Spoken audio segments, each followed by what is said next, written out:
ഉൽപ്പത്തി അധ്യായം 21. കർത്താവ് വാഗ്ദാനമനുസരിച്ച് സാറായെ അനുഗ്രഹിച്ചു. വൃദ്ധനായ അബ്രാഹത്തിൽ നിന്ന് സാറ ഗർഭം ധരിച്ച് ദൈവം പറഞ്ഞ സമയത്ത് തന്നെ പുത്രനെ പ്രസവിച്ചു. സാറായിൽ ജനിച്ച മകന് ഇസഹാക്ക് എന്ന് അബ്രാഹം പേരിട്ടു. കുഞ്ഞ് പിറന്നിട്ട് 8-ാം ദിവസം ദൈവകൽപ്പന പ്രകാരം അബ്രാഹം അവന് പരിച്ഛേദനം നടത്തി. അബ്രാഹത്തിന് 100 വയസ്സുള്ളപ്പോഴാണ് ഇസഹാക്ക് ജനിച്ചത്. സാറ പറഞ്ഞു, എനിക്ക് സന്തോഷിക്കുവാൻ ദൈവം വക നൽകിയിരിക്കുന്നു. ഇത് കേൾക്കുന്നവരൊക്കെ എന്നെ ചൊല്ലിച്ചിരിക്കും. അവൾ തുടർന്നു, സാറ മുലയൂട്ടുമെന്ന് ആരെങ്കിലും അബ്രാഹത്തോട് പറയുമായിരുന്നോ? എന്നിട്ടും അദ്ദേഹത്തിൻ്റെ വയസ്സുകാലത്ത് ഞാൻ അദ്ദേഹത്തിന് ഒരു മകനെ നൽകിയിരിക്കുന്നു. കുഞ്ഞു വളർന്നു, മുലകുടി മാറി. അന്ന് അബ്രാഹം വലിയൊരു വിരുന്ന് നടത്തി. ഈജിപ്തുകാരിയായ ഹാഗാറിൽ അബ്രാഹത്തിന് ജനിച്ച മകൻ തൻ്റെ മകനായ ഇസഹാക്കിനോടുകൂടെ കളിക്കുന്നത് സാറ കണ്ടു. അവൾ അബ്രാഹത്തോട് പറഞ്ഞു, ആ അടിമപ്പെണ്ണിനെയും അവളുടെ മകനെയും ഇറക്കിവിടുക. അവളുടെ മകൻ എൻ്റെ മകൻ ഇസഹാക്കിനോടൊപ്പം അവകാശിയാകാൻ പാടില്ല. തന്മൂലം മകനെ ഓർത്ത് അബ്രാഹം വളരെ അസ്വസ്ഥനായി. എന്നാൽ ദൈവം അബ്രാഹത്തോട് അരുളി ചെയ്തു, കുട്ടിയെക്കുറിച്ചും നിന്റെ അടിമപ്പെണ്ണിനെക്കുറിച്ചും നീ ക്ലേശിക്കേണ്ട. സാറ പറയുന്നത് പോലെ ചെയ്യുക. കാരണം ഇസഹാക്കിലൂടെയാണ് നിന്റെ സന്തതികൾ അറിയപ്പെടുക. അടിമപ്പെണ്ണിൽ ജനിച്ച മകനെയും ഞാനൊരു ജനതയാക്കും. അവനും നിന്റെ മകനാണല്ലോ. അബ്രാഹം അതിരാവിലെ എഴുന്നേറ്റ് കുറെ അപ്പവും ഒരു തുകൽ സഞ്ചിയിൽ വെള്ളവും എടുത്ത് ഹാഗാറിൻ്റെ തോളിൽ വെച്ചുകൊടുത്തു. മകനെയും ഏൽപ്പിച്ചിട്ട് അവളെ പറഞ്ഞയച്ചു. അവൾ അവിടെ നിന്ന് പോയി ബേർഷെബ മരുപ്രദേശത്ത് അലഞ്ഞു നടന്നു. തുകൽ സഞ്ചിയിലെ വെള്ളം തീർന്നപ്പോൾ അവൾ കുട്ടിയെ ഒരു കുറ്റിക്കാട്ടിൽ കിടത്തി. കുഞ്ഞ് മരിക്കുന്നത് എനിക്ക് കാണാൻ വയ്യ എന്ന് പറഞ്ഞ് അവൾ കുറെ അകലെ ഒരു അമ്പെയ്ത്ത് ദൂരെ ചെന്ന് എതിർവശത്തേക്ക് തിരിഞ്ഞിരുന്നു. കുട്ടി ഉച്ചത്തിൽ കരയാൻ തുടങ്ങി. കുട്ടിയുടെ കരച്ചിലിൽ ദൈവം കേട്ടു. സ്വർഗത്തിൽ നിന്ന് ദൈവത്തിൻ്റെ ദൂതൻ അവളെ വിളിച്ചു പറഞ്ഞു, ഹാഗാർ, നീ വിഷമിക്കേണ്ട, ഭയപ്പെടുകയും വേണ്ട. കുട്ടിയുടെ കരച്ചിൽ ദൈവം കേട്ടിരിക്കുന്നു. എഴുന്നേറ്റ് കുട്ടിയെ കയ്യിലെടുക്കുക. അവനിൽ നിന്ന് ഞാൻ വലിയൊരു ജനതയെ പുറപ്പെടുവിക്കും. ദൈവം അവളുടെ കണ്ണ് തുറന്നു. അവളൊരു കിണർ കണ്ടു. അവൾ ചെന്ന് തുകൽ സഞ്ചി നിറച്ച് കുട്ടിക്ക് കുടിക്കുവാൻ കൊടുത്തു. ദൈവം ആ കുട്ടിയോടുകൂടെ ഉണ്ടായിരുന്നു. അവൻ മരുഭൂമിയിൽ പാർത്തു. അവൻ വളർന്ന് സമർത്ഥനായൊരു വില്ലാളിയായി തീർന്നു. അവൻ പാരാനിലെ മരുഭൂമിയിൽ പാർത്തു. അവൻ്റെ അമ്മ ഈജിപ്തിൽ നിന്ന് അവനൊരു ഭാര്യയെ തിരഞ്ഞെടുത്തു. അക്കാലത്ത് അബീമേലെക്കും അവൻ്റെ സൈന്യാധിപൻ ഫിക്കോളും അബ്രാഹത്തോട് പറഞ്ഞു, നിന്റെ പ്രവർത്തനങ്ങളിലെല്ലാം ദൈവം നിന്നോടുകൂടെയുണ്ട്. അതുകൊണ്ട് എന്നോടും എൻ്റെ സന്തതികളോടും അന്യായമായി പെരുമാറില്ലെന്ന് ദൈവത്തിൻ്റെ മുമ്പിൽ ശപഥം ചെയ്യുക. ഞാൻ നിന്നോട് കാണിച്ച കാരുണ്യത്തിനനുസരിച്ച് എന്നോടും നീ പാർത്തു വരുന്ന ഈ നാടിനോടും പെരുമാറണം. ഞാൻ ശപഥം ചെയ്യുന്നു, അബ്രാഹം പറഞ്ഞു. അബീമേലെക്കിൻ്റെ ദാസന്മാർ തൻ്റെ കൈവശത്തിൽ നിന്ന് പിടിച്ചെടുത്ത കിണറിനെക്കുറിച്ച് അബ്രാഹം അവനോട് പരാതിപ്പെട്ടു. അബീമേലെക്ക് മറുപടി പറഞ്ഞു, ആരാണിത് ചെയ്തതെന്ന് എനിക്കറിഞ്ഞുകൂടാ. നീ ഈ കാര്യം എന്നോട് പറഞ്ഞിട്ടില്ല. ഇന്നുവരെ ഞാൻ ഇതേക്കുറിച്ച് കേട്ടിട്ടുമില്ല.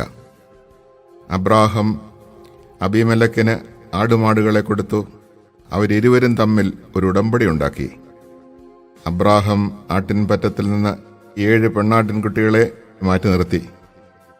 ഈ 7 പെണ്ണാട്ടിൻകുട്ടികളെ മാറ്റി നിർത്തിയത് എന്തിനെന്ന് അബീമേലെക്ക് അബ്രാഹത്തോട് ചോദിച്ചു. അവൻ പറഞ്ഞു, ഞാനാണ് ഈ കിണർ കുഴിച്ചത് എന്നതിന് തെളിവായി ഈ 7 പെണ്ണാട്ടിൻകുട്ടികളെ സ്വീകരിക്കണം. ആ സ്ഥലത്തിന് ബേർഷെബ എന്ന പേരുണ്ടായി. കാരണം അവിടെ വെച്ച് അവർ രണ്ടുപേരും ശപഥം ചെയ്തു. അങ്ങനെ ബേർഷെബയിൽ വെച്ച് അവർ ഒരു ഉടമ്പടി ഉണ്ടാക്കി. അത് കഴിഞ്ഞ് അബിമേലെക്കും സേനാപതിയായ ഫിക്കോളും ഫിലിസ്ത്യരുടെ നാട്ടിലേക്ക് തിരിച്ചുപോയി. അബ്രാഹാം ബേർഷബയിൽ ഒരു ഭാനുക വൃക്ഷം നട്ടുപിടിപ്പിക്കുകയും നിത്യദൈവമായ കർത്താവിൻ്റെ നാമത്തിൽ ആരാധന നടത്തുകയും ചെയ്തു. അബ്രാഹാം ഫിലിസ്ത്യരുടെ നാട്ടിൽ വളരെക്കാലം താമസിച്ചു.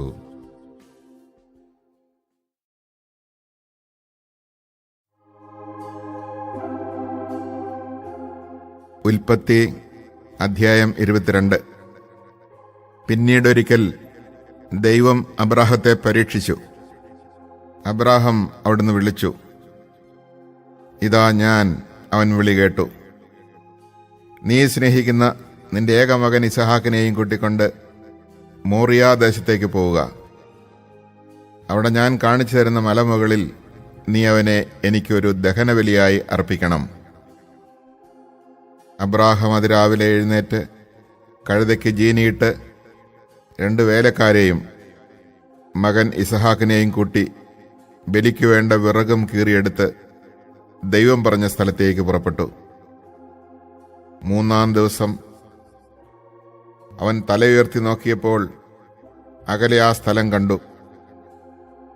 അവൻ വേലക്കാരോട് പറഞ്ഞു, കഴുതയുമായി നിങ്ങളിവിടെ നിൽക്കുക, ഞാനും മകനും അവിടെ പോയി ആരാധിച്ച് തിരിച്ചു വരാം.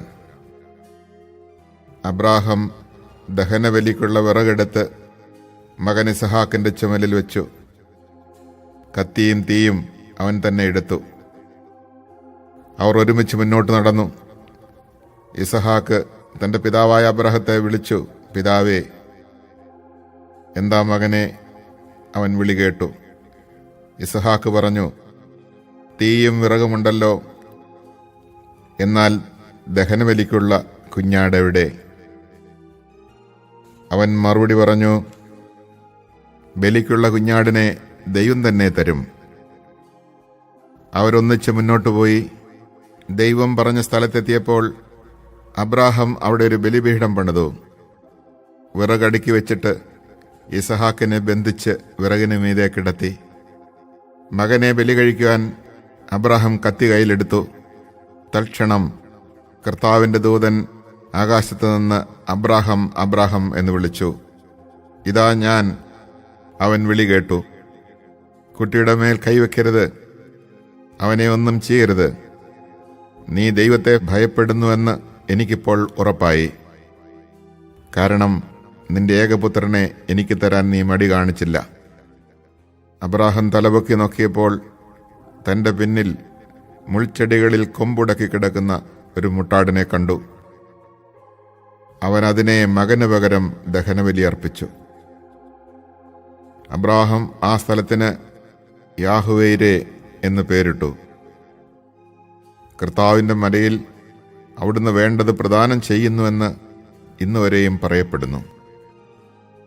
കർത്താവിൻ്റെ ദൂതൻ ആകാശത്ത് നിന്ന് വീണ്ടും അബ്രാഹത്തെ വിളിച്ചു പറഞ്ഞു, കർത്താവ് അരുളി ചെയ്യുന്നു, നീ നിന്റെ ഏകപുത്രനെ പോലും എനിക്ക് തരാൻ മടിക്കായക കൊണ്ട് ഞാൻ ശപഥം ചെയ്യുന്നു, ഞാൻ നിന്നെ സമർത്ഥമായി അനുഗ്രഹിക്കും. നിന്റെ സന്തതികളെ ആകാശത്തിലെ നക്ഷത്രങ്ങൾ പോലെയും കടൽ തീരത്തിലെ മണൽത്തരി പോലെയും ഞാൻ വർദ്ധിപ്പിക്കും. ശത്രുവിൻ്റെ നഗര കവാടങ്ങൾ അവർ പിടിച്ചെടുക്കും. നീ എൻ്റെ വാക്കനുസരിച്ചതുകൊണ്ട് നിന്റെ സന്തതിയിലൂടെ ലോകത്തിലെ ജനതകളെല്ലാം അനുഗ്രഹിക്കപ്പെടും. അബ്രാഹാം എഴുന്നേറ്റ് തൻ്റെ വേലക്കാരുടെ അടുത്തേക്ക് ചെന്നു. അവരൊന്നിച്ച് ബേർഷബയിലേക്ക് തിരിച്ചുപോയി. അബ്രാഹാം ബേർഷബയിൽ പാർത്തു. തൻ്റെ സഹോദരനായ നാഹോറിന് മിൽക്കായിൽ മക്കളുണ്ടായ വിവരം അബ്രാഹാം അറിഞ്ഞു. അവർ മൂത്തവനായ ഊസ്, അവൻ്റെ സഹോദരൻ ബൂസ്, ആരാമിൻ്റെ പിതാവായ കെമുവേൽ, കേസദ്, ഹാസോ, പിൽഷാദ്, ഇദ്ലാഫ്, ബത്തുവേൽ എന്നിവരായിരുന്നു. ബത്തുവേൽ റബേക്കായുടെ പിതാവായിരുന്നു. അബ്രാഹത്തിൻ്റെ സഹോദരനായ നാഹോറിന് മിൽക്കായിലുണ്ടായവരാണ് ഈ 8 പേരും. അതിനു പുറമെ അവൻ്റെ ഉപനാരിയായ റൗമായിൽ നിന്ന് തേബഹ്, ഗഹം, തഹഷ്, മാക്കാഹ് എന്നീ മക്കൾ ജനിച്ചു.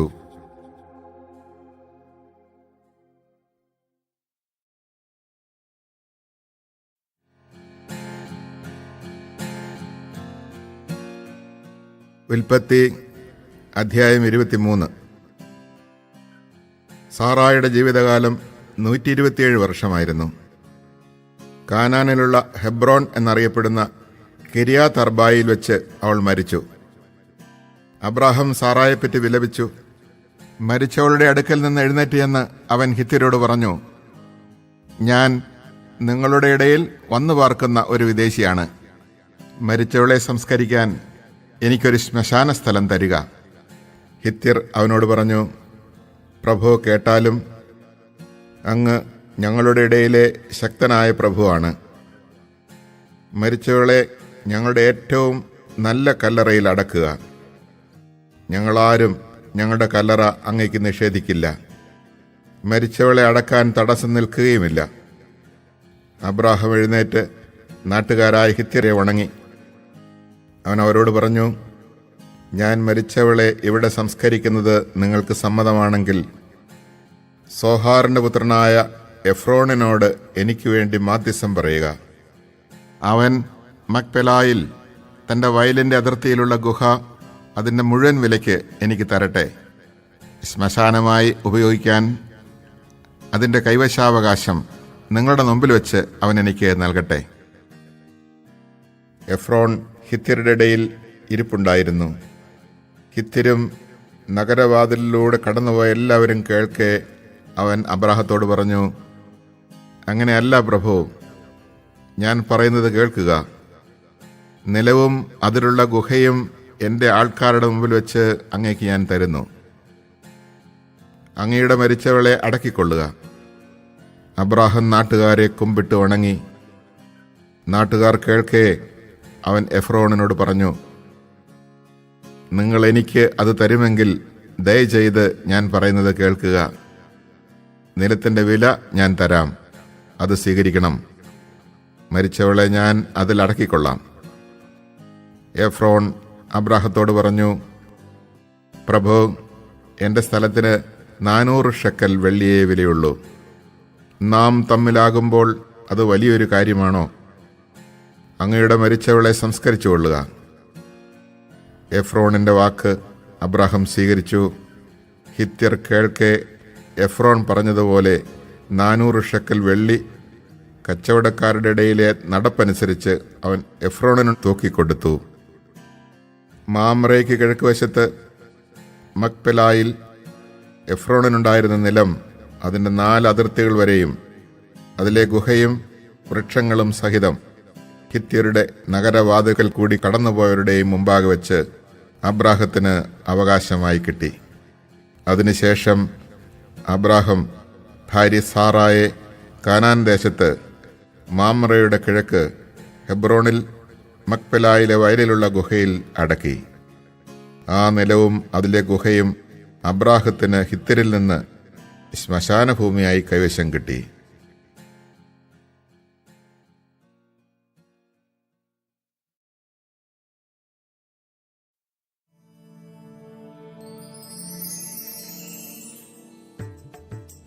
ഉൽപ്പത്തി അധ്യായം 24. അബ്രാഹത്തിന് പ്രായമേറെയായി. കർത്താവ് എല്ലാ കാര്യങ്ങളിലും അവനെ അനുഗ്രഹിച്ചു. അവൻ തൻ്റെ എല്ലാ വസ്തുക്കളുടെയും മേൽനോട്ടക്കാരനും തൻ്റെ ഭവനത്തിലെ ഏറ്റവും പ്രായം കൂടിയവനുമായ വേലക്കാരനെ വിളിച്ചു പറഞ്ഞു, നിന്റെ കൈ എൻ്റെ തുടയുടെ കീഴെ വയ്ക്കുക. ഞാൻ പാർക്കുന്ന ഈ നാട്ടിലെ കാനാന്യരുടെ പെൺമക്കളിൽ നിന്ന് എൻ്റെ മകന് ഭാര്യയെ തിരഞ്ഞെടുക്കുകയില്ലെന്ന് ആകാശത്തിൻ്റെയും ഭൂമിയുടെയും ദൈവമായ കർത്താവിൻ്റെ നാമത്തിൽ നിന്നെക്കൊണ്ട് ഞാൻ സത്യം ചെയ്യിക്കും. എൻ്റെ നാട്ടിൽ എൻ്റെ ചാർച്ചക്കാരുടെ അടുക്കൽ പോയി അവരിൽ നിന്ന് എൻ്റെ മകൻ ഇസഹാക്കിന് ഭാര്യയെ കണ്ടുപിടിക്കണം. അപ്പോൾ ദാസൻ ചോദിച്ചു, ആ സ്ത്രീക്ക് എന്നോടുകൂടെ ഈ നാട്ടിലേക്ക് പോരാൻ ഇഷ്ടമില്ലെങ്കിലോ? അങ്ങ് വിട്ടുപോകുന്ന നാട്ടിലേക്ക് അങ്ങയുടെ മകനെ ഞാൻ കൊണ്ടുപോകണമോ? അബ്രാഹാം പറഞ്ഞു, എൻ്റെ മകനെ അങ്ങോട്ട് കൊണ്ടുപോകരുത്. എൻ്റെ പിതാവിൻ്റെ വീട്ടിൽ നിന്നും ചാർച്ചക്കാരിൽ നിന്നും എന്നെ പുറത്തു കൊണ്ടുവന്നവനും എന്നോട് സംസാരിച്ചവനും നിന്റെ സന്തതികൾക്ക് ഈ ഭൂമി ഞാൻ തരുമെന്ന് വാഗ്ദാനം ചെയ്തവനുമായ ആകാശത്തിൻ്റെ ദൈവമായ കർത്താവ് തൻ്റെ ദൂതനെ നിനക്ക് മുമ്പേ അയക്കും. നീ അവിടെ നിന്ന് എൻ്റെ മകന് ഒരു ഭാര്യയെ കണ്ടെത്തുകയും ചെയ്യും. എന്നാൽ ആ സ്ത്രീക്ക് നിന്നോടുകൂടെ പോരാൻ ഇഷ്ടമില്ലെങ്കിൽ എൻ്റെ ഈ ശപഥത്തിൽ നിന്ന് നീ വിമുക്തനാണ്. എൻ്റെ മകനെ അങ്ങോട്ട് തിരികെ കൊണ്ടുപോകരുത് എന്ന് മാത്രം. തൻ്റെ യജമാനനായ അബ്രാഹത്തിൻ്റെ തുടയ്ക്ക് കീഴെ കൈവച്ച് ഭൃത്യൻ സത്യം ചെയ്തു. അനന്തരം ഭൃത്യൻ യജമാനൻ്റെ ഒട്ടകങ്ങളിൽ 10 എണ്ണവും വിലപിടിപ്പുള്ള ധാരാളം വസ്തുക്കളുമായി പുറപ്പെട്ടു. അവൻ മെസൊപ്പൊട്ടോമിയയിൽ നാഹോറിൻ്റെ നഗരത്തിലെത്തി. വൈകുന്നേരം സ്ത്രീകൾ വെള്ളം കോരാൻ വരുന്ന സമയത്ത് അവൻ ഒട്ടകങ്ങളെ പട്ടണത്തിന് വെളിയിൽ വെള്ളമുള്ള ഒരു കിണറിനടുത്ത് നിർത്തി. അനന്തരം അവൻ പ്രാർത്ഥിച്ചു, എൻ്റെ യജമാനനായ അബ്രാഹത്തിൻ്റെ ദൈവമായ കർത്താവേ, ഇന്ന് എൻ്റെ ദൗത്യം അങ്ങ് വിജയിപ്പിക്കണമേ. എൻ്റെ യജമാനൻ്റെ മേൽ കനിയണമേ. ഞാനിതാ ഈ കിണറ്റുകരയിൽ നിൽക്കുകയാണ്. ഇന്നാട്ടിലെ പെൺകുട്ടികൾ വെള്ളം കോരാൻ വരുന്നുണ്ട്. നിന്റെ കുടം താഴ്ത്തിത്തരുക, ഞാൻ കുടിക്കട്ടെ എന്ന് പറയുമ്പോൾ ഇതാ കുടിച്ചുകൊള്ളുക, നിങ്ങളുടെ ഒട്ടകങ്ങൾക്കും ഞാൻ വെള്ളം കോരിത്തരാം എന്ന് പറയുന്ന പെൺകുട്ടിയായിരിക്കട്ടെ അങ്ങയുടെ ദാസനായ ഇസഹാക്കിന് അങ്ങ് നിശ്ചയിച്ചിരിക്കുന്നവൾ. അങ്ങ് എൻ്റെ യജമാനനോട് നിരന്തരമായ കാരുണ്യം കാണിച്ചിരിക്കുന്നുവെന്ന് അതുവഴി ഞാൻ മനസ്സിലാക്കും. അവനിത് പറഞ്ഞു തീരും മുമ്പ് തോളിൽ കുടവുമായി റബേക്ക വെള്ളം കോരാൻ വന്നു. അവൾ അബ്രാഹത്തിൻ്റെ സഹോദരൻ നാഹോറിന് ഭാര്യ മിൽക്കായിലുണ്ടായ മകനായ ബത്തുവേലിൻ്റെ മകളായിരുന്നു. പെൺകുട്ടി കാണാൻ വളരെ അഴകുള്ളവളും കന്യകയുമായിരുന്നു. അവൾ കിണറ്റെങ്കിലേക്ക് ഇറങ്ങി കുടം നിറച്ച് കയറി വന്നു. അബ്രാഹത്തിൻ്റെ ഭൃത്യൻ അപ്പോൾ അവളുടെ അടുത്തേക്ക് ഓടിച്ചെന്ന് പറഞ്ഞു, ദയവായി നിന്റെ കുടത്തിൽ നിന്ന് കുറച്ച് വെള്ളം കുടിക്കാൻ തരിക. പ്രഭു കുടിച്ചാലും അവൾ പറഞ്ഞു. തിടുക്കത്തിൽ കുടം താഴ്ത്തിപ്പിടിച്ച് അവൾ അവന് കുടിക്കാൻ കൊടുത്തു. കുടിച്ചു കഴിഞ്ഞപ്പോൾ അവൾ പറഞ്ഞു, അങ്ങയുടെ ഒട്ടകങ്ങൾക്കും ഞാൻ വെള്ളം കോരിക്കൊടുക്കാം. അവൾ വേഗം കുടത്തിലെ വെള്ളം തൊട്ടിയിലൊഴിച്ച് വീണ്ടും വെള്ളം കോരാൻ കിണറ്റെങ്കിലേക്ക് ഓടി. ഒട്ടകങ്ങൾക്കെല്ലാം വെള്ളം കോരി കൊടുത്തു. തൻ്റെ യാത്ര കർത്താവ് ശുഭമാക്കിയോ ഇല്ലയോ എന്നറിയാൻ അവൻ നിശബ്ദനായി അവളെ തന്നെ നോക്കി നിന്നു.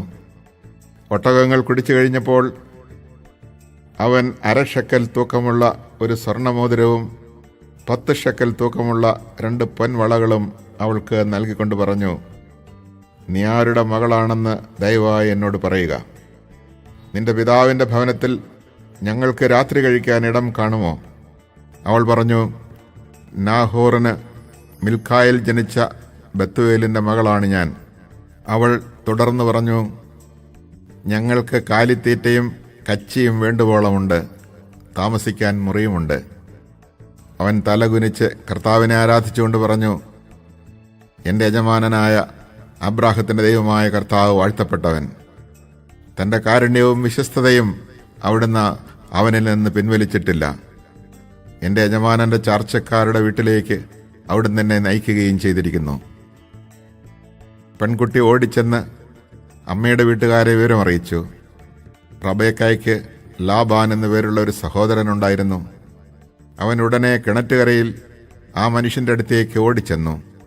മോതിരവും വളകളും സഹോദരിയുടെ കൈകളിൽ കാണുകയും ആ മനുഷ്യൻ ഇങ്ങനെ എന്നോട് സംസാരിച്ചു എന്നവൾ പറഞ്ഞത് കേൾക്കുകയും ചെയ്തപ്പോൾ ലാബാൻ അവൻ്റെ അടുത്തേക്ക് ചെന്നു.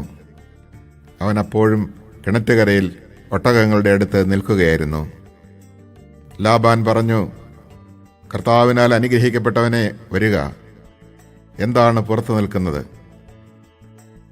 ഞാൻ വീടും ഒട്ടകങ്ങൾക്കുള്ള സ്ഥലവും ഒരുക്കിയിട്ടുണ്ട്. അവൻ വീട്ടിലേക്ക് കയറി. ലാബാൻ ഒട്ടകങ്ങളുടെ ജീനി അഴിച്ചു മാറ്റി തീറ്റയും കച്ചിയും കൊടുത്തു. അവനും കൂടെ ഉണ്ടായിരുന്നവർക്കും കാൽ കഴുകാൻ വെള്ളവും കൊടുത്തു. അവർ അവന് ഭക്ഷണം വിളമ്പി. എന്നാൽ അവൻ പറഞ്ഞു, വന്ന കാര്യം പറയാതെ ഞാൻ ഭക്ഷണം കഴിക്കുകയില്ല. പറഞ്ഞുകൊള്ളുക. ലാബാൻ സമ്മതിച്ചു. അവൻ പറഞ്ഞു, ഞാൻ അബ്രാഹത്തിൻ്റെ ഭൃത്യനാണ്. കർത്താവ് എൻ്റെ യജമാനനെ സമൃദ്ധമായി അനുഗ്രഹിച്ചിരിക്കുന്നു. അവൻ സമ്പന്നനാണ്. ആടും മാടും പൊന്നും വെള്ളിയും വേലക്കാരും ഒട്ടകങ്ങളും കഴുതകളും അവിടുന്ന് അവന് കൊടുത്തിരിക്കുന്നു. യജമാനന്റെ ഭാര്യ സാറ വൃദ്ധയായപ്പോൾ അവന് അവളിലൊരു പുത്രൻ ജനിച്ചു. തനിക്കുള്ളതൊക്കെ യജമാനൻ അവനാണ് കൊടുത്തിരിക്കുന്നത്. എൻ്റെ യജമാനൻ എന്നെക്കൊണ്ടൊരു സത്യം ചെയ്യിച്ചു. ഞാൻ പാർക്കുന്ന കാനാൻകാരുടെ നാട്ടിൽ നിന്ന് എൻ്റെ മകന് നീ ഒരു വധുവിനെ തിരഞ്ഞെടുക്കരുത്. മറിച്ച് നീ എൻ്റെ പിതാവിൻ്റെ നാട്ടിൽ എൻ്റെ ചാർച്ചക്കാരുടെ അടുത്ത് പോയി എൻ്റെ മകന് ഒരു ഭാര്യയെ കണ്ടുപിടിക്കണം. ഞാൻ ചോദിച്ചു, ഒരു വേള ആ പെൺകുട്ടി എൻ്റെ കൂടെ വന്നില്ലെങ്കിലോ? അവൻ എന്നോട് പറഞ്ഞു, ഞാൻ സേവിക്കുന്ന കർത്താവ് തൻ്റെ ദൂതനെ നിന്റെ മുമ്പേ അയച്ച് നിന്റെ വഴി ശുഭമാക്കും. എൻ്റെ പിതാവിൻ്റെ വീട്ടിൽ നിന്ന്, എൻ്റെ ചാർച്ചക്കാരിൽ നിന്ന് നീ എൻ്റെ മകന് ഒരു വധുവിനെ തിരഞ്ഞെടുക്കും. എൻ്റെ ചാർച്ചക്കാരുടെ അടുത്ത് ചെല്ലുമ്പോൾ പ്രതിജ്ഞയിൽ നിന്ന് നീ വിമുക്തനാകും. അവർ പെൺകുട്ടിയെ നിനക്ക് വിട്ടു തന്നില്ലെങ്കിലും പ്രതിജ്ഞയിൽ നിന്ന് നീ വിമുക്തനായിരിക്കും. ഞാൻ കിണറ്റുകരയിൽ വന്നപ്പോൾ ഇങ്ങനെ പ്രാർത്ഥിച്ചു, എൻ്റെ യജമാനനായ അബ്രാഹത്തിൻ്റെ ദൈവമായ കർത്താവേ, ഞാൻ ഇറങ്ങി പുറപ്പെട്ടിരിക്കുന്ന കാര്യം അങ്ങിപ്പോൾ ശുഭമാക്കണമേ. ഇതാ, ഞാൻ ഈ കിണറ്റിൻകര നിൽക്കും. വെള്ളം കോരാൻ വരുന്ന പെൺകുട്ടിയോട്, ദയവായി നിന്റെ കുടത്തിൽ നിന്ന് എനിക്കല്പം വെള്ളം കുടിക്കാൻ തരിക എന്ന് ഞാൻ പറയും. അപ്പോൾ കുടിച്ചാലും അങ്ങയുടെ ഒട്ടകങ്ങൾക്ക് ഞാൻ വെള്ളം കോരിത്തരാമല്ലോ എന്ന് പറയുന്ന പെൺകുട്ടിയാവട്ടെ എൻ്റെ യജമാനൻ്റെ മകന് അവിടുന്ന് കണ്ടുവച്ചിരിക്കുന്നവൾ. എൻ്റെ ഉള്ളിൽ ഞാനിത് പറഞ്ഞു തീരും മുമ്പ് തോളിൽ കുടവുമായി വെള്ളം കോരാൻ റബേക്ക വന്നു. അവൾ ഇറങ്ങിച്ചെന്ന് വെള്ളം കോരി. ഞാൻ അവളോട് എനിക്കല്പം കുടിക്കാൻ തരിക എന്ന് പറഞ്ഞു. അവൾ ഉടനെ കുടം തോളിൽ നിന്നിറക്കി ഇങ്ങനെ പറഞ്ഞു, കുടിച്ചാലും അങ്ങയുടെ ഒട്ടകങ്ങൾക്കും ഞാൻ കുടിക്കാൻ തരാം. ഞാൻ കുടിച്ചു. ഒട്ടകങ്ങൾക്കും അവൾ വെള്ളം കൊടുത്തു. അപ്പോൾ ഞാൻ അവളോട്, നീ ആരുടെ മകളാണ് എന്ന് ചോദിച്ചു. നാഹോറിന് മിൽഖായിൽ ജനിച്ച ബെത്തുവേലിൻ്റെ മകളാണ് ഞാൻ എന്നവൾ പറഞ്ഞു. അപ്പോൾ ഞാൻ അവൾക്ക് മോതിരവും വളകളും കൊടുത്തു. അതിനുശേഷം എൻ്റെ യജമാനനായ അബ്രാഹത്തിൻ്റെ ദൈവമായ കർത്താവിനെ ഞാൻ താണു വണങ്ങി ആരാധിച്ചു. എൻ്റെ യജമാനൻ്റെ മകന് അവൻ്റെ സഹോദരൻ്റെ മകളെ വധുവായി തിരഞ്ഞെടുക്കുവാൻ എന്നെ നേർവഴിക്ക് നയിച്ച അവിടുത്തെ ഞാൻ സ്തുതിച്ചു.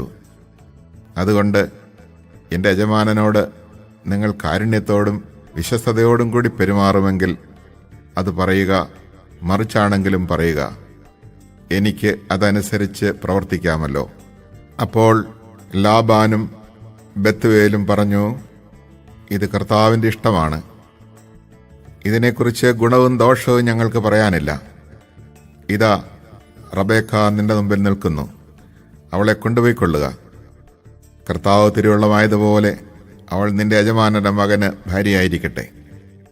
ഈ വാക്കുകൾ കേട്ടപ്പോൾ അബ്രാഹത്തിന്റെ ഭൃത്യൻ താണു വീണ് കർത്താവിനെ ആരാധിച്ചു. അനന്തരം അവൻ പൊന്നും വെള്ളിയും കൊണ്ടുള്ള ആഭരണങ്ങളും വസ്ത്രങ്ങളും എടുത്ത് റബേക്കായ്ക്ക് കൊടുത്തു. അവളുടെ സഹോദരനും അമ്മയ്ക്കും വിലപിടിപ്പുള്ള സമ്മാനങ്ങളും അവൻ കൊടുത്തു. അവനും കൂടെ ഉണ്ടായിരുന്നവരും ഭക്ഷിക്കുകയും പാനം ചെയ്യുകയും ആ രാത്രി അവിടെ ചെലവഴിക്കുകയും ചെയ്തു. പുലർച്ചയ്ക്ക് എഴുന്നേറ്റ് അവൻ പറഞ്ഞു, എന്നെ യജമാനന്റെ അടുത്തേക്ക് തിരിച്ചയക്കുക. അവളുടെ അമ്മയും സഹോദരനും പറഞ്ഞു, കുറച്ചു നാൾ കൂടി 10 ദിവസമെങ്കിലും അവൾ ഇവിടെ നിൽക്കട്ടെ, അത് കഴിഞ്ഞ് അവൾക്ക് പോകാം. അവൻ പറഞ്ഞു, എന്നെ താമസിപ്പിക്കരുത്. കർത്താവ് എൻ്റെ വഴി ശുഭമാക്കിയിരിക്കൊണ്ട് യജമാനന്റെ അടുക്കലേക്ക് തിരിച്ചു പോകാൻ എന്നെ അനുവദിക്കുക. നമുക്ക് പെൺകുട്ടിയെ വിളിച്ച് ചോദിക്കാം എന്ന് അവർ പറഞ്ഞു. അവർ റബേക്കയെ വിളിച്ച് നീ ഈ മനുഷ്യനോടുകൂടെ പോകുന്നുവോ എന്ന് ചോദിച്ചു. ഞാൻ പോകുന്നു എന്ന് അവൾ മറുപടി പറഞ്ഞു. അവർ അവരുടെ സഹോദരി റബേക്കായെയും അവളുടെ തോഴിയെയും അബ്രാഹത്തിൻ്റെ ഭൃത്യനോടും അവൻ്റെ ആൾക്കാരോടും കൂടെ പറഞ്ഞയച്ചു. അവർ അവളെ ആശീർവദിച്ച് പറഞ്ഞു, നീ ഞങ്ങളുടെ സഹോദരിയാണ്. നീ ആയിരങ്ങളുടെയും 10,000-ങ്ങളുടെയും അമ്മയായിത്തീരുക. തങ്ങളെ വെറുക്കുന്നവരുടെ വാതിലുകൾ നിന്റെ സന്തതികൾ പിടിച്ചെടുക്കട്ടെ. റബേക്കായും തോഴിമാരും ഒട്ടകപ്പുറത്ത് കയറി അവനെ അനുഗമിച്ചു. അങ്ങനെ റബേക്കായുമായി ഭൃത്യൻ പുറപ്പെട്ടു. ആയിടയ്ക്ക് ഇസഹാക്ക് ബേർൽഹെറോയിൽ നിന്ന് പോന്ന് നെഗബിൽ താമസിക്കുകയായിരുന്നു. ഒരു ദിവസം വൈകുന്നേരം അവൻ ചിന്താമഗ്നനായി വയലിലൂടെ നടക്കുകയായിരുന്നു. അവൻ തലപൊക്കി നോക്കിയപ്പോൾ ഒട്ടകങ്ങൾ വരുന്നത് കണ്ടു. റബേക്കായും ശിരസുയർത്തി നോക്കി. ഇസഹാക്കിനെ കണ്ടപ്പോൾ അവൾ ഒട്ടകപ്പുറത്തു നിന്ന് താഴെ ഇറങ്ങി. അവൾ ഭൃത്യനോട് ചോദിച്ചു, അങ്ങകലെ പാടത്തുകൂടി നമ്മുടെ നേരെ നടന്നു വരുന്ന മനുഷ്യനാരാണ്? ഭൃത്യൻ പറഞ്ഞു, അവനാണ് എൻ്റെ യജമാനൻ. ഉടനെ അവൾ ശിരോവസ്ത്രം കൊണ്ട് മുഖം മൂടി. നടന്നതെല്ലാം ഭൃത്യൻ ഇസഹാക്കിനോട് പറഞ്ഞു. ഇസഹാക്ക് അവളെ തൻ്റെ അമ്മ സാറായുടെ കൂടാരത്തിലേക്ക് കൂട്ടിക്കൊണ്ടുപോയി. അവൻ അവളെ ഭാര്യയായി സ്വീകരിച്ചു. അവൻ അവളെ സ്നേഹിച്ചു. അങ്ങനെ അമ്മയുടെ വേർപാടിൽ ദുഃഖിച്ചിരുന്ന അവന് ആശ്വാസം ലഭിച്ചു.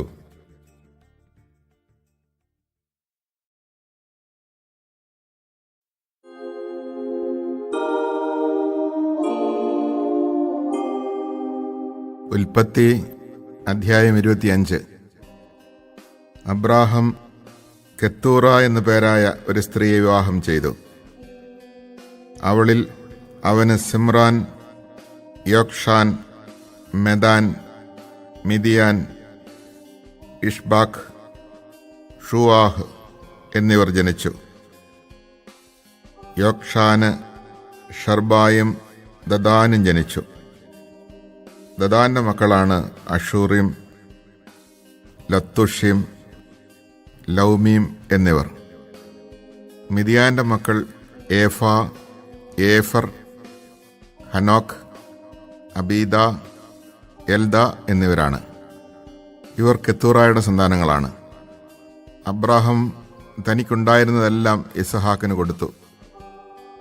തൻ്റെ ഉപനാരികളിലുണ്ടായ മക്കൾക്കും അബ്രാഹം ധാരാളം സമ്മാനങ്ങൾ നൽകി. താൻ ജീവിച്ചിരുന്നപ്പോൾ തന്നെ അവരെയെല്ലാം മകനായ ഇസഹാക്കിൽ നിന്ന് ദൂരെ കിഴക്കൻ ദേശത്തേക്ക് അയച്ചു. അബ്രാഹത്തിൻ്റെ ആയുഷ്കാലം 175 വർഷമായിരുന്നു. തൻ്റെ വർഷങ്ങൾ പൂർത്തിയായപ്പോൾ തികഞ്ഞ വാർദ്ധക്യത്തിൽ അബ്രാഹം അന്തിശ്വാസം വലിക്കുകയും തൻ്റെ ജനത്തോട് ചേരുകയും ചെയ്തു. മക്കളായ ഇസഹാക്കും ഇസ്മായേലും മാമ്രയുടെ എതിർവശത്ത് സോഹാർ എന്ന ഹിത്യൻ്റെ മകനായ എഫ്രോണിൻ്റെ വകയായിരുന്ന മക്പെല ഗുഹയിൽ അവനെ അടക്കി. ഹിത്യരിൽ നിന്ന് അബ്രാഹം വിലയ്ക്ക് വാങ്ങിയതായിരുന്നു ആ വയൽ. അവിടെ അബ്രാഹം ഭാര്യ സാറായോടൊപ്പം സംസ്കരിക്കപ്പെട്ടു. അബ്രാഹത്തിൻ്റെ മരണത്തിന് ശേഷം ദൈവം അവൻ്റെ പുത്രൻ ഇസഹാക്കിനെ അനുഗ്രഹിച്ചു. അവൻ ബേർൽഹെറോയിൽ പാർത്തു. സാറായുടെ ദാസിയായ ഈജിപ്തുകാരി ഹാഗാറിൽ അബ്രാഹത്തിനുണ്ടായ ഇസ്മായിലിൻ്റെ മക്കൾ ഇവരാണ്. ജനനക്രമമനുസരിച്ച് ഇസ്മായിലിൻ്റെ മക്കളുടെ പേര് വിവരം: ഇസ്മായിലിൻ്റെ കടിഞ്ഞിൽ പുത്രൻ നെബായോത്ത്, തുടർന്ന് കേദാർ, അദ്ബേൽ, മിബ്സാം, മിഷ്മ, ദൂമ, മസ്സ, ഹദാദ്, തേമ, യത്തൂർ, നഫീഷ്, കേദമ. ഇവരാണ് ഇസ്മായിലിൻ്റെ പുത്രന്മാർ. ഗ്രാമങ്ങളും ആസ്ഥാനങ്ങളും അനുസരിച്ച് അവരുടെ വംശത്തിലെ 12 പ്രഭുക്കന്മാരുടെ പേരുകളാണ് ഇവ. ഇസ്മായിലിൻ്റെ ആയുഷ്കാലം 137 വർഷമായിരുന്നു. അവൻ അന്ത്യശ്വാസം വലിക്കുകയും തൻ്റെ ബന്ധുക്കളോട് ചേരുകയും ചെയ്തു. ഹവില മുതൽ ഷൂർ വരെയുള്ള ദേശത്ത് അവർ വാസമുറപ്പിച്ചു. അസീറിയയിലേക്കുള്ള വഴിയിൽ ഈജിപ്തിൻ്റെ എതിർവശത്താണ് ഷൂർ. അവർ ചാർച്ചക്കാരിൽ നിന്നെല്ലാം അകന്നാണ് ജീവിച്ചത്. അബ്രാഹത്തിന്റെ പുത്രനായ ഇസഹാക്കിന്റെ വംശാവലി. അബ്രാഹത്തിന്റെ മകൻ ഇസഹാക്കിന് 40 വയസ്സുള്ളപ്പോൾ അവൻ റബേക്കായെ ഭാര്യയായി സ്വീകരിച്ചു. അവൾ പാദാൻ ആരാമിലുള്ള ബത്തുവേലിന്റെ പുത്രിയും ലാബാന്റെ സഹോദരിയുമായിരുന്നു. അവർ അരമായരായിരുന്നു. ഇസഹാക്ക് തൻ്റെ വന്ധ്യയായ ഭാര്യയ്ക്ക് വേണ്ടി കർത്താവിനോട് പ്രാർത്ഥിച്ചു. കർത്താവ് അവൻ്റെ പ്രാർത്ഥന കേൾക്കുകയും റബേക്ക ഗർഭിണിയാവുകയും ചെയ്തു. അവളുടെ ഉദരത്തിൽ കിടന്ന് കുഞ്ഞുങ്ങൾ മല്ലിട്ടപ്പോൾ അവൾ കർത്താവിനോട് ചോദിച്ചു, ഇങ്ങനെയെങ്കിൽ എനിക്കെന്ത് സംഭവിക്കും? അവൾ കർത്താവിൻ്റെ തിരുമനസ്സറിയുവാൻ പ്രാർത്ഥിച്ചു. കർത്താവ് അവളോട് അരുളി ചെയ്തു, 2 വംശങ്ങളാണ് നിന്റെ ഉദരത്തിലുള്ളത്. നിന്നിൽ നിന്ന് പിറക്കുന്നവർ 2 ജനതകളായി പിരിയും. ഒന്ന് മറ്റേതിനേക്കാൾ ശക്തമായിരിക്കും. മൂത്തവൻ ഇളയവന് ദാസ്യവൃത്തി ചെയ്യും. അവൾക്ക് മാസം തികഞ്ഞപ്പോൾ അവളുടെ ഉദരത്തിൽ 2 ശിശുക്കൾ. ആദ്യം പുറത്തു വന്നവൻ ചെമന്നിരുന്നു. അവൻ്റെ ദേഹം മുഴുവൻ രോമക്കുപ്പായം ഇട്ടതുപോലെയായിരുന്നു. അവർ അവൻ ഏസാവ് എന്ന് പേരിട്ടു. അതിനുശേഷം അവൻ്റെ സഹോദരൻ പുറത്തു വന്നു. ഏസാവിൻ്റെ കുതികാലിൽ അവൻ പിടിച്ചിരുന്നു. അവനെ യാക്കോബ് എന്ന് വിളിച്ചു. ഇസഹാക്കിന് 60 വയസ്സായപ്പോഴാണ് അവൾ അവരെ പ്രസവിച്ചത്. കുട്ടികൾ വളർന്നു വന്നു. ഏസാവ് നായാട്ടിൽ സമർത്ഥനും കൃഷിക്കാരനുമായി. യാക്കോബ് ശാന്തനായിരുന്നു. അവൻ കൂടാരങ്ങളിൽ പാർത്തു. വേട്ടയാടിക്കൊണ്ടുവന്നിരുന്ന മാംസം തിന്നാൻ കിട്ടിയിരുന്നതിനാൽ ഇസഹാക്ക് ഏസാവിനെ വളരെയധികം സ്നേഹിച്ചിരുന്നു. റബേക്കായ്ക്ക് യാക്കോബിനോടായിരുന്നു കൂടുതൽ സ്നേഹം. ഒരിക്കൽ യാക്കോബ് പായസമുണ്ടാക്കിക്കൊണ്ടിരുന്നപ്പോൾ ഏസാവ് വിശന്ന് തളർന്ന് വയലിൽ നിന്ന് വന്നു. അവൻ യാക്കോബിനോട് പറഞ്ഞു, ആ ചെമന്ന പായസം കുറച്ച് എനിക്ക് തരിക, ഞാൻ വളരെ ക്ഷീണിച്ചിരിക്കുന്നു. അതിനാൽ അവന് ഏദോം എന്ന പേരുണ്ടായി. യാക്കോബ് പ്രതിവചിച്ചു, ആദ്യം നിന്റെ കടിഞ്ഞൂലവകാശം എനിക്ക് വിട്ടുതരിക. ഏസാവ് പറഞ്ഞു, ഞാൻ വിശന്ന് ചാകാറായി. കടിഞ്ഞൂലവകാശം കൊണ്ട് എനിക്കിനി എന്ത് പ്രയോജനം? യാക്കോബ് പറഞ്ഞു, ആദ്യം എന്നോട് ശപഥം ചെയ്യുക. ഏസാവ് ശപഥം ചെയ്തു. അവൻ തൻ്റെ കടിഞ്ഞൂലവകാശം യാക്കോബിന് വിട്ടുകൊടുത്തു. യാക്കോബ് അവന് അപ്പവും പയറുപായസവും കൊടുത്തു. തീറ്റയും കുടിയും കഴിഞ്ഞ് അവൻ എഴുന്നേറ്റ് പോയി. അങ്ങനെ ഏസാവ് തൻ്റെ കടിഞ്ഞൂലവകാശം നിസാരമായി കരുതി.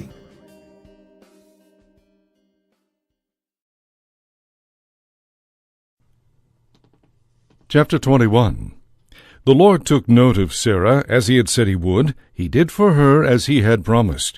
Sarah became pregnant and bore Abraham a son in his old age, at the set time that God had stated. Abraham gave the name Isaac to this son of his whom Sarah bore him. When his son Isaac was 8 days old, Abraham circumcised him as God had commanded. Abraham was 100 years old when his son Isaac was born to him. Sarah then said, God has given me cause to laugh, and all who hear of it will laugh with me. Who would have told Abraham, she added, that Sarah would nurse children? Yet I have borne him a son in his old age. Isaac grew, and on the day of the child's weaning, Abraham held a great feast. Sarah noticed the son whom Hagar the Egyptian had borne to Abraham playing with her son Isaac. So she demanded of Abraham, drive out that slave and her son. No son of that slave is going to share the inheritance with my son Isaac. Abraham was greatly distressed, especially on account of his son Ishmael.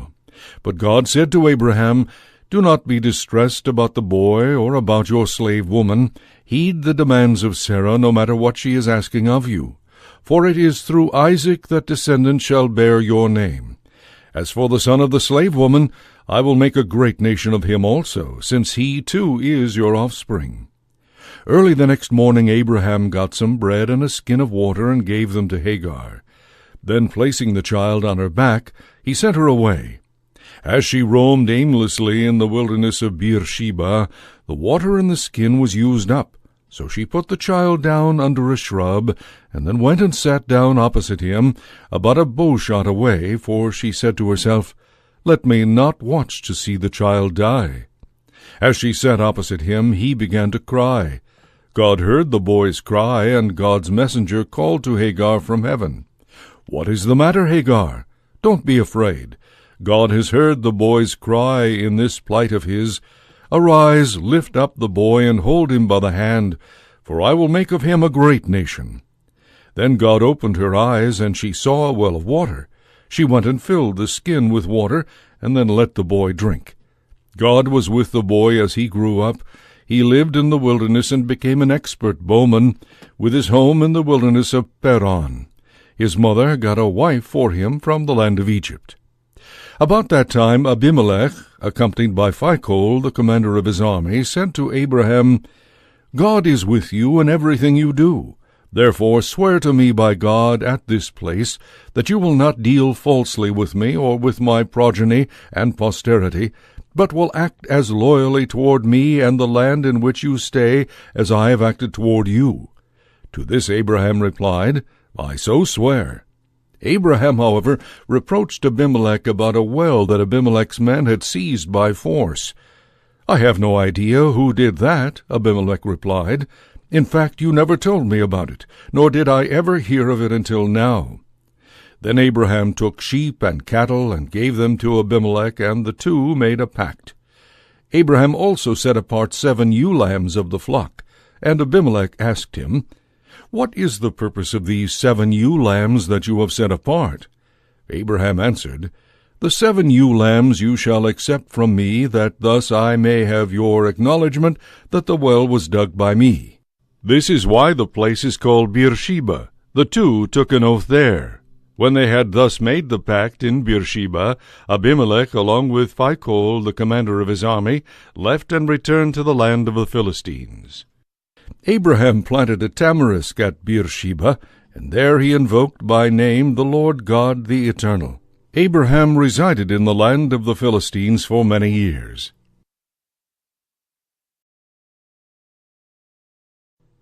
Chapter 22. Sometime after these events, God put Abraham to the test. He called to him, "Abraham." "Ready," he replied. Then God said, "Take your son Isaac, your only one, whom you love, and go to the land of Moriah. There you shall offer him up as a holocaust on a height that I will point out to you." Early the next morning Abraham saddled his donkey, took with him his son Isaac, and 2 of his servants as well, and with the wood that he had cut for the holocaust, set out for the place of which God had told him. On the 3rd day Abraham got sight of the place from afar. Then he said to his servants, "Both of you stay here with the donkey, while the boy and I go over yonder. We will worship and then come back to you." Thereupon Abraham took the wood for the holocaust and laid it on his son Isaac's shoulders, while he himself carried the fire and the knife. As the two walked on together, Isaac spoke to his father Abraham. "Father," he said. "Yes, son," he replied. Isaac continued, "Here are the fire and the wood, but where is the sheep for the holocaust?" "Son," Abraham answered, "God himself will provide the sheep for the holocaust." Then the two continued going forward. When they came to the place of which God had told him, Abraham built an altar there and arranged the wood on it. Next he tied up his son Isaac and put him on top of the wood on the altar. Then he reached out and took the knife to slaughter his son. But the Lord's messenger called to him from heaven, "Abraham, Abraham." "Yes, Lord," he answered. "Do not lay your hand on the boy," said the messenger. "Do not do the least thing to him. I know now how devoted you are to God, since you did not withhold from me your own beloved son." As Abraham looked about, he spied a ram caught by its horns in the thicket. So he went and took the ram and offered it up as a holocaust in place of his son. Abraham named the site Yahweh-Yireh. Hence people now say, "On the mountain the Lord will see." Again the Lord's messenger called to Abraham from heaven and said, I swear by myself, declares the Lord, that because you acted as you did in not withholding from me your beloved son, I will bless you abundantly and make your descendants as countless as the stars of the sky and the sands of the seashore. Your descendants shall take possession of the gates of their enemies, and in your descendants all the nations of the earth shall find blessing. All this because you obeyed my command. Abraham then returned to his servants, and they set out together for Beersheba, where Abraham made his home.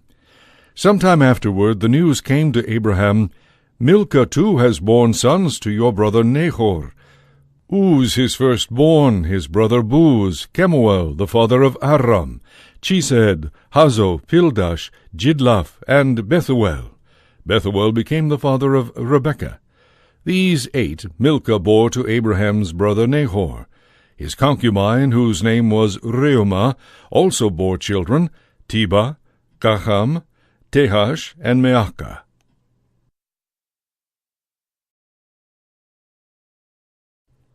Chapter 23.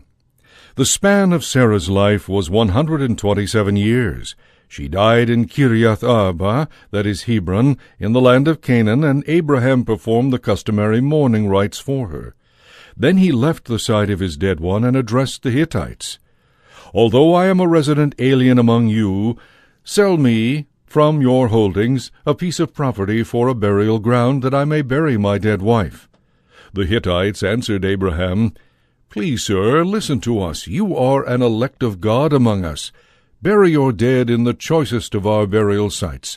None of us would deny you his burial ground for the burial of your dead. Abraham, however, began to bow low before the local citizens, the Hittites, while he appealed to them, If you will allow me room for burial of my dead, listen to me. Intercede for me with Ephron, son of Zohar, asking him to sell me the cave of Machpelah that he owns. It is at the edge of his field.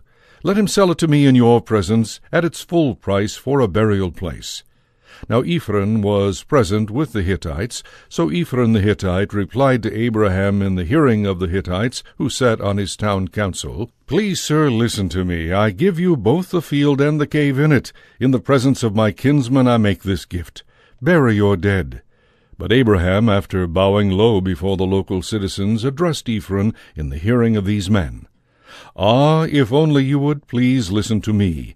I will pay you the price of the field. Accept it from me, that I may bury my dead there. Ephron replied to Abraham, Please, sir, listen to me. A piece of land worth 400 shekels of silver, what is that between you and me, as long as you can bury your dead? Abraham accepted Ephron's terms. He weighed out to him the silver that Ephron had stipulated in the hearing of the Hittites, 400 shekels of silver at the current market value. Thus Ephron's field in Machpelah, facing Mamre, together with its cave and all the trees anywhere within its limits, was conveyed to Abraham by purchase in the presence of all the Hittites who sat on Ephron's town council. After this transaction, Abraham buried his wife Sarah in the cave of the field of Machpelah, facing Mamre, that is Hebron, in the land of Canaan. Thus the field with its cave was transferred from the Hittites to Abraham as a burial place.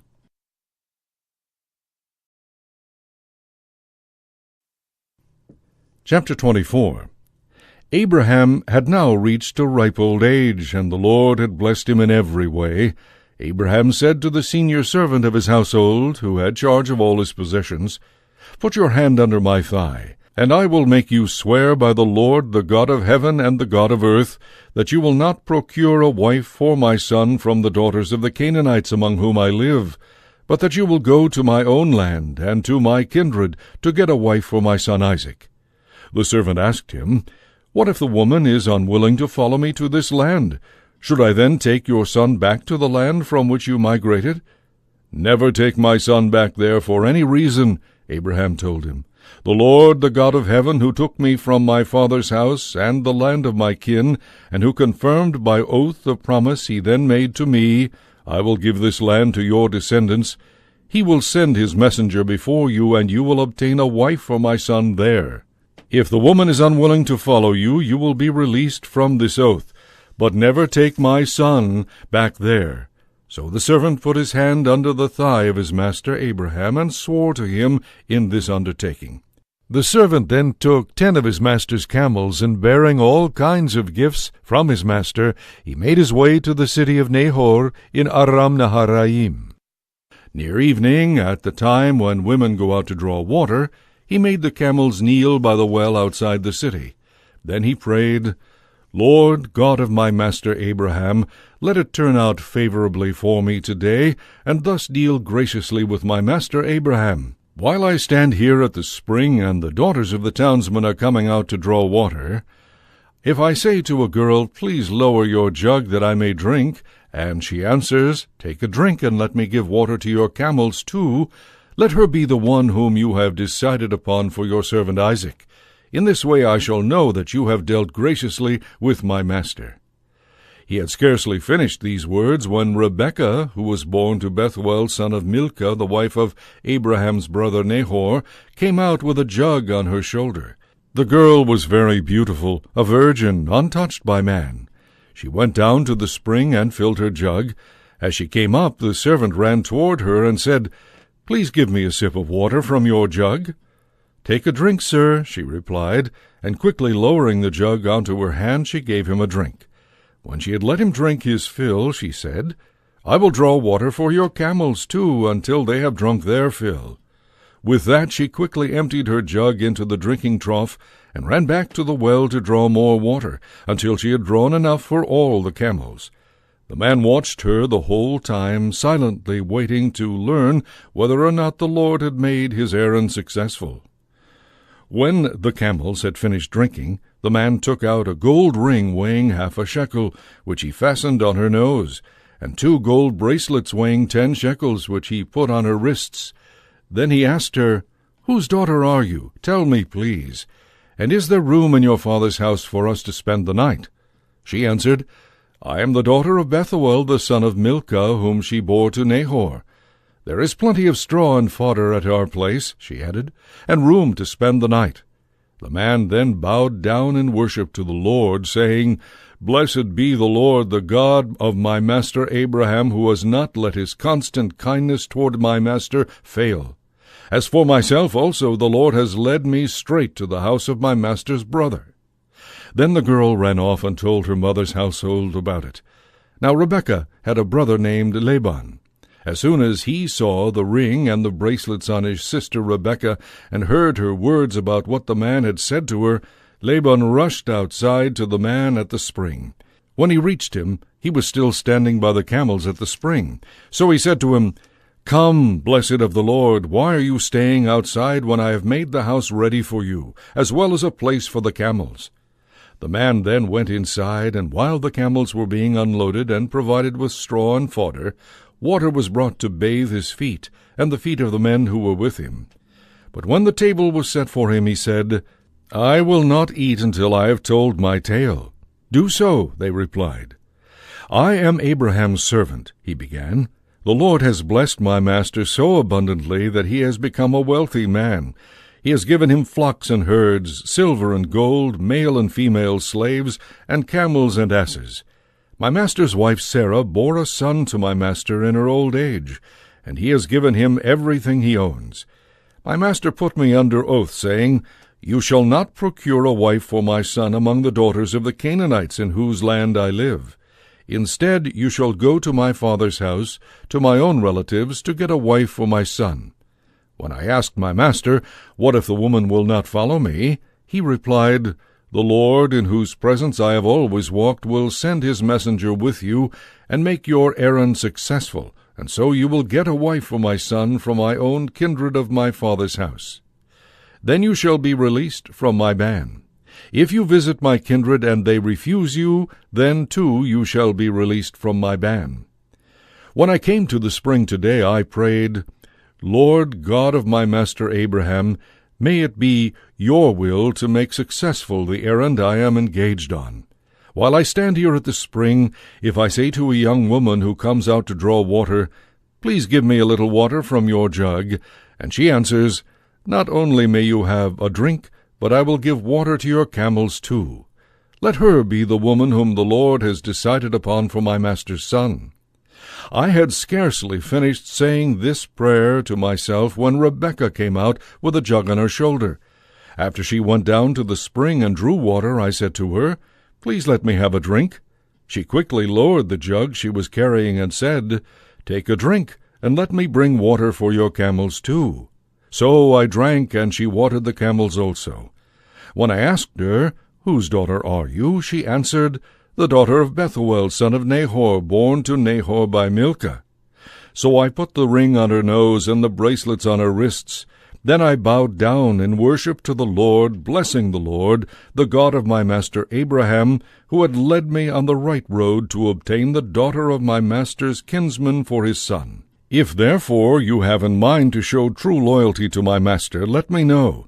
But if not, let me know that too. I can then proceed accordingly. Laban and his household said in reply, "This thing comes from the Lord. We can say nothing to you either for or against it. Here is Rebekah ready for you. Take her with you, that she may become the wife of your master's son, as the Lord has said." When Abraham's servant heard their answer, he bowed to the ground before the Lord.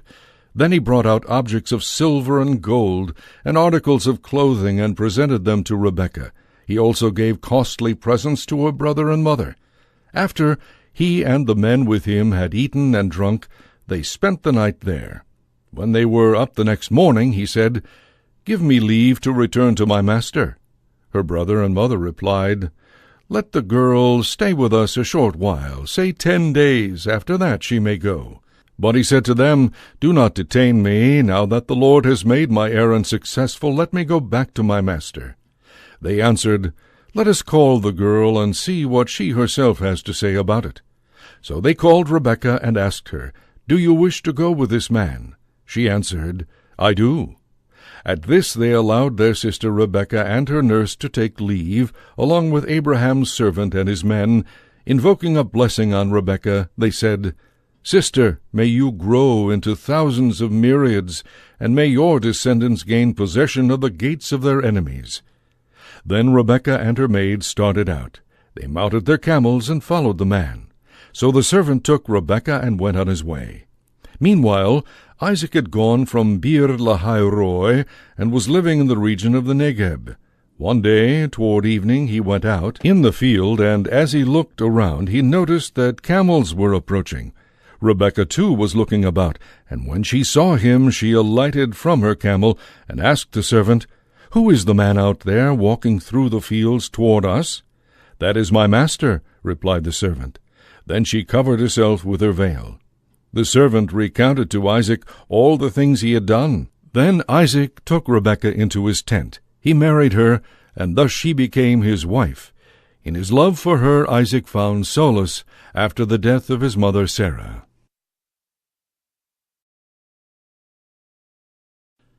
Chapter 25. Abraham married another wife, whose name was Keturah. She bore him Zimran, Jokshan, Medan, Midian, Ishbak, and Shua.